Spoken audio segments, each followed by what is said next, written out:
Hey guys, वैसे तो मुझे वीडियो डालने का बिल्कुल भी मन नहीं था, लेकिन वो कहते हैं ना, अपने को रोता हुआ नहीं देख सकते। जब इस ख़ानदान में ऐसी चीज़ें घटित किसी के साथ हो गई हैं और वो इंसान ज़िंदा है और वो दूसरे के साथ होता हुआ देखता हो ना, तो वो चुप नहीं बैठ सकता। ऐसा ही कुछ मेरी कहानी से है। वैसे तो मेरा ज़्यादा कुछ इतना है नहीं, लेकिन हाँ, सपना से यही रिश्ता है, एक दुख का रिश्ता है, एक रहम का रिश्ता है। और मतलब जो चीज़ पास्ट में मेरे साथ हो गई है ना, उस रेखा को आज मैं मतलब सपना में ढूंढती हूँ, जिस रेखा को ये ख़ानदान आज से 4 साल पहले मार चुका है, ख़त्म कर दिया उन्होंने अपने हाथों से। उस हंसती खेलती चुलबुली रेखा को इन लोगों ने ख़त्म कर दिया। तो आज मुझे सपना पे मतलब गुस्सा भी आ रहा है, एक बड़ी बहन होने के नाते, एक जेठानी होने के नाते प्यार आ रहा है कि जाके बस उसे सीने से लगा लूं और खूब रोऊं। क्योंकि ये चीज़ें जब होती है ना, इंसान अंदर से खुद टूटता हुआ चला जाता है। इस चीज़ को मैंने बहुत अच्छे से बर्दाश्त किया है। आज पता है गाइस, मेरी आंखों में आंसू क्यों नहीं आते? मेरी आंखों में आंसू इसलिए नहीं आती, जो सपना अपना भविष्य देख रही है ना कि मैं ऐसी सपना बन जाऊंगी, मैं आज वैसी बन चुकी हूँ और बनकर एक ऐसे ओहदे पे बैठी हुई हूँ जहाँ से ये मुझे नहीं हिला सकते। तो मैं यहाँ सिर्फ सपना को यही मैसेज देना चाहूँगी कि तुम अपनी कमज़ोरी जब तक ऐसे हरामी, मतलब मैं ये शब्द बोल रही हूँ, ऐसे हरामी इंसानों के सामने रखोगी ना, तब तक तुम ऐसे ही नोची जाओगी, ऐसे ही खरोंची जाओगी। तुम्हें खुद को उठना पड़ेगा और इनको मुंह तोड़ जवाब देना पड़ेगा। कोई नहीं, किसी को मत बोलो आई मिस यू।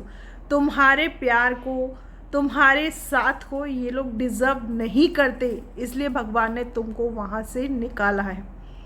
क्योंकि ये लोग इतना बड़ा खेल खेलने वाले थे ना कि तुम जान से जाती उस घर में। ये बात आप आज मेरी सुन लो तुम ध्यान से। किसी को, क्योंकि ये लोग पता है प्यार को डिज़र्व नहीं करते, और अब सिर्फ ये लोग ये सोच रहे, तुम जो प्यार इनको दिखा रही हो ना, तुम जो सिंपैथी इनके लिए रख रही हो ना अपने दिल में, अपनी आत्मा में, उसे पता है ये लोग क्या समझ रहे हैं कि तुम प्रॉपर्टी हड़पने की। इतनी ओछी सोच है इन लोगों की कि तुम सोच भी नहीं सकती। क्योंकि मैंने इन सब को अंदर से झांक के देख लिया है, एक एक इंसान से मैं वाकिफ़ हूँ। तुम्हारे ससुर से भी, तुम्हारी सास से भी। जो इंसान झूठे केसों में गवाही देने के लिए राजी हों, तो बताओ उनसे गिरा हुआ कौन रहेगा? लेकिन मामा जी, ये मत समझना कि जीत आपकी है। आज सपना ने अपने बाल काट लिए, क्योंकि स्त्री का जो धन होता है ना, उसके बाल, उसकी मतलब समझ सकते हैं। आपके घर में भी एक बीवी है, वो अपने बाल काट ले तो आपको कैसा लगेगा? ये बहुत बड़ी चीज़ें हो रही हैं। तुम लोग यार कैसे घर के मर्द हो कि तुम्हारे मतलब ज़िंदा रहने पे तुम्हारी बहुएं परेशान हैं? किस दिन अपनी इस, कहते ना आप लोग जो घर के बड़े हैं, मुखिया हैं, किस दिन इस मुखियापन का आप कुछ हमें सहारा देंगे? न कोई आप लोगों से, देखो पहली बात मैं शुरू से कह रही हूँ, आपसे भी कह रही हूँ मामा जी, और मेरे ससुर से भी कह रही हूँ कि आप लोग जो सोचते हैं ना कि हमारी धन संपत्ति, अरे आपसे बड़ा कोई फकीर नहीं है इस दुनिया में।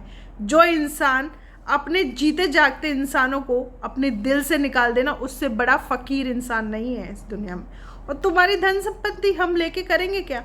2 जोड़ी कपड़े में आए थे और 2 जोड़ी कपड़े में ही जाएंगे। ये बच्चे, जितना हमने कमाया है, ये जो भी उसने घर बनाया है, कुछ भी कमाया है, कुछ भी खरीदा है ना, वो सब तुम्हारे लिए ही छोड़ के जाएंगे, इसको याद रख लेना।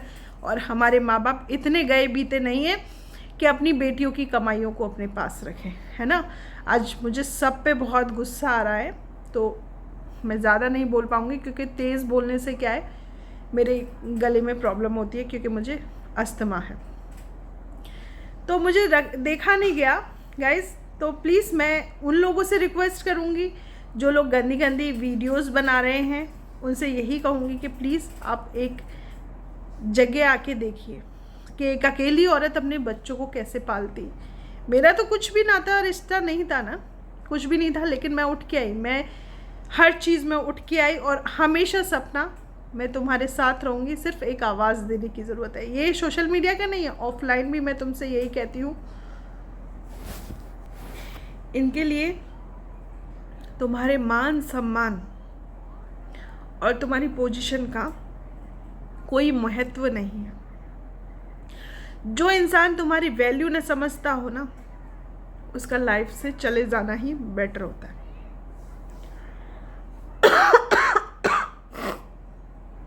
तो मैं बस यही कहूँगी कि ऐसे कमज़ोर नहीं बनना, तुम्हें दृढ़ता से खड़े रहना है, अपनी बच्चियों को पालना है और उनके साथ जीना है। बस यही एक बड़ी बहन का तुम्हारे लिए मैसेज है।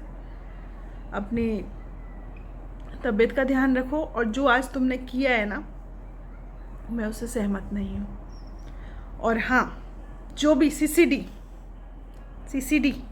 है ना, उनके लिए मैसेज, अगर इसको कुछ हुआ तो बख्शे तुम भी नहीं जाओगे।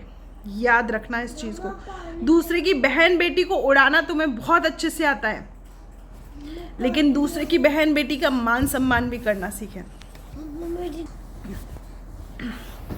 तो इसी के साथ आज मैं अपने ब्लॉग को ख़त्म करती हूँ, क्योंकि मुझे इतना सब कुछ लगा है ना, दम घुटता है ये सब कुछ देख के मेरा भी। क्योंकि ये 2021 में एक किसी की बेटी को ख़त्म कर चुके, उसे बिल्कुल बर्बाद कर चुके, और आज फिर किसी और की बेटी को ये लोग बर्बाद करने वाले हैं। तो दम घुटता है मेरा ऐसी चीज़ों को देख के। तो गाइस प्लीज़ आप लोग स्नैपी गर्ल्स को सपोर्ट कीजिएगा, उसे बहुत ज़रूरत है आप लोगों की। प्लीज़ आप सब लोग उसको सपोर्ट कीजिएगा। Guys welcome back to the Mansi vlog. Guys देखिए, मेरे यहाँ कटहल आया हुआ था, कल मेरे पापा आए थे तो कहे, तो ये कटहल है और कटहल की सब्जी बनाने जा रही हूँ, तो उसकी रेसिपी आप लोगों के साथ शेयर कर रही हूँ। तो कटहल की सब्जी के लिए यहाँ पे कुछ खड़े मसाले लिए हैं। ये प्याज ली है 2, यहीं पे मैंने काटा था तो इसलिए ये स्लैब ऐसा हो गया है। लहसुन लिया है खूब सारा, और ये कटहल है। ना उबालूंगी ना कुछ करूँगी, डायरेक्ट मैं इसको ऐसे ही छौंकूँगी। ये ले लिया है मैंने तेल, इसका थोड़ी ज़्यादा लगती है। तो चलिए गाइस, कटहल की सब्ज़ी बनाते हैं हम। देखिए गाइस, हमारा तेल हो गया है। थोड़ा सा मैंने इसमें तेल निकाल लिया क्योंकि मुझे लग रहा था कि ज़्यादा तेल है। तो हम इसमें 1 चम्मच भर के जीरा डालेंगे, थोड़ा सा और डाल दूँगी। देखिए, और यहाँ पे ये तेज पत्ता है, कश्मीरी लाल मिर्च, और ये 2 बड़ी काली इलायची है, ये भी डाल देंगे। पहले थोड़ा सा इसको चटक जाने देते हैं।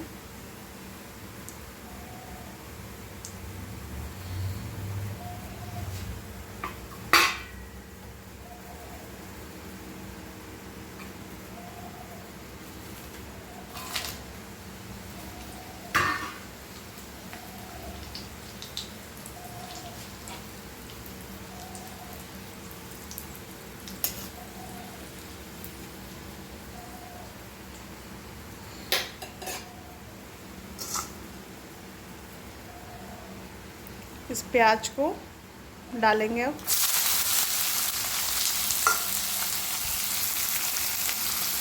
देखिए, मैंने थोड़ा सा ये लहसुन भी डाल दिया है इसमें। सबको हम मिक्स करेंगे अच्छे से।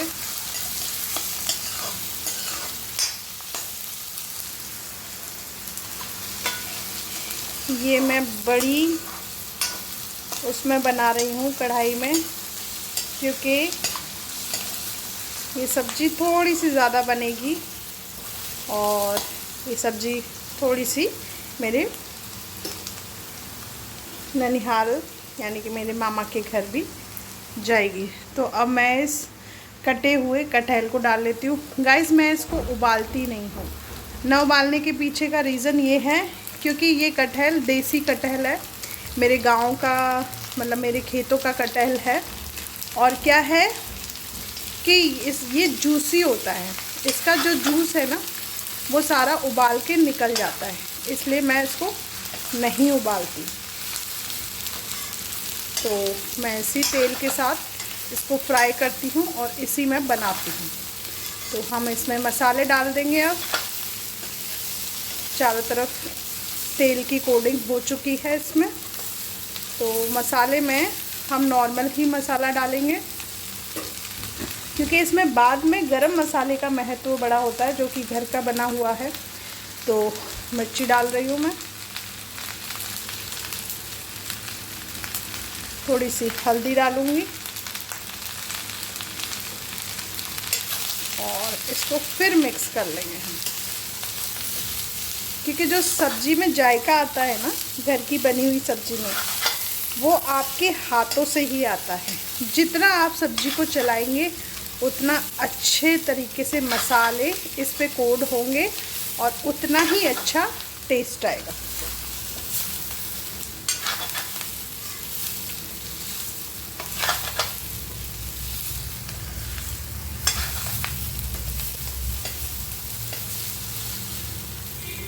बिल्कुल स्लो गैस पे मैं इसको बनने रखूँगी। अब मैं डालूँगी इसमें नमक डालेंगे हम स्वाद अनुसार। देखिए मैं ये हिमालय का पिंक सॉल्ट यूज़ करती हूँ, ये मोटा होता है तो थोड़ा कम ही डलेगा,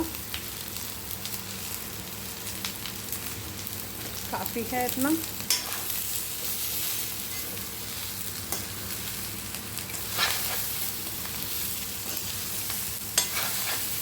नमक डालने के बाद ये सब्ज़ी खुद ब खुद पानी रिलीज़ करेगी अपने आप में से।